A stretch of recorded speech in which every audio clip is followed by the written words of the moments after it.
40 বছর যদি একটানা চিল্লা লাগায়, এই মানুষ কোরআনে কারীমের শুদ্ধ করার চেষ্টা করে না। জোরে বলেন, বাস্তব না বাস্তব বলেন? এরাই শেষ পর্যন্ত এতাতি হয়ে গেছে। কেন? হেদায়েতের গাইডলাইন নাই। হেদায়েতের কি নাই বলেন? হেদায়েতের মূল কিতাব নাই। হেদায়েতের কি নাই? হেদায়েতের মূল কিতাব নাই। আর এদের গুরু ঠাকুর তার একটাই আওয়াজ, না হেদায়েত শুধু দাওয়াত দিয়ে আসবে, হেদায়েত শুধুই দাওয়াত দিয়ে আসবে। এটা হলো তার একমাত্র আওয়াজ, হেদায়েত শুধুই দাওয়াত দিয়ে আসবে। আর রব বলেন যালিকাল কিতাব লা রাইবা ফি হুদাল লিল মুত্তাকিন।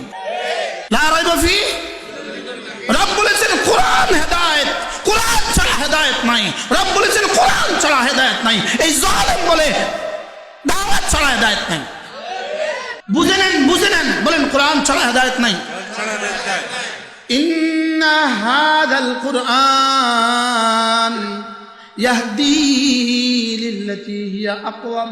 ইন্না হাযাল কুরআন ইয়াহদি লিল্লাতী হিয়া আকওয়াম।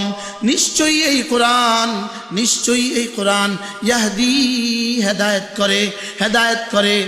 ইন্না হাযাল কুরআন ইয়াহদি হেদায়েত দেয়, এই কোরআন তোমাকে হেদায়েত দেয়। লিল্লাতী, এমন হেদায়েত দেয় আকওয়াম, যেটা বড় মজবুত, যেটা জীবনে কখনো ছিঁড়ে না।